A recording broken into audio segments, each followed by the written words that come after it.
Nagsimula nang iimprenta ng COMELEC ang milyong-milyong balota na gagamitin sa 2025 bilang Pilipino. Pati ang auditing at certification sa mga server at data center na gagamitin sa midterm elections, tinatapos na rin.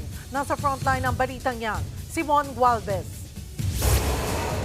Umarangkada na mapag-imprenta ng COMELEC sa mga gagamiting balota para sa Bilang Pilipino 2025. Dalawang malalaking makina galing Amerika ang kinontrata ng election provider na Miro Systems para rito. Target ng COMELEC na makapag-imprenta ng halos 1 milyong election ballots kada araw para makumpleto ang 73 milyon na balotang kailangan pagpatak ng April 14. Pagmamalaki ng COMELEC, hindi basta-basta magagaya ang mga balota.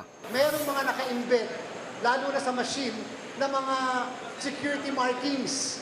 Kahit pa makakuha sila ng papel, hindi tatanggapin ng machine kung hindi siya naka-assign yung balotang yan sa papel, sa machine na yon at sa presintong yon. Nauna nang ipinakita ng COMELEC ang itsura ng mga balota. Siniguro nilang hindi kasama rito ang mga kumakandidato na may kaso at nagkaroon ng penal resisyon sa COMELEC N-Bank at yung mga walang nakuwang Temporary Restraining Order o TRO mula sa Korte Suprema.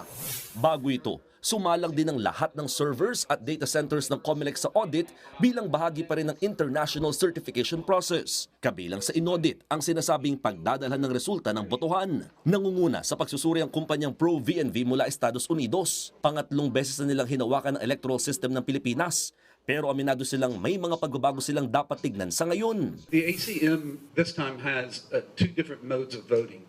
It has the regular paper mode of voting, and then it also has the ability to use a DRE, which has not been tested here at all. Target matapos ang auditing ngayong buwan. Nagbabalita mula sa frontline, Mon Gualvez, News 5. Mga kapatid, Cheryl Cosim po, huwag maging huli at maging una sa lahat sa balitaan. Para sa tuloy-tuloy na talakayan sa frontline, mag-follow at mag-subscribe sa social media pages ng News 5.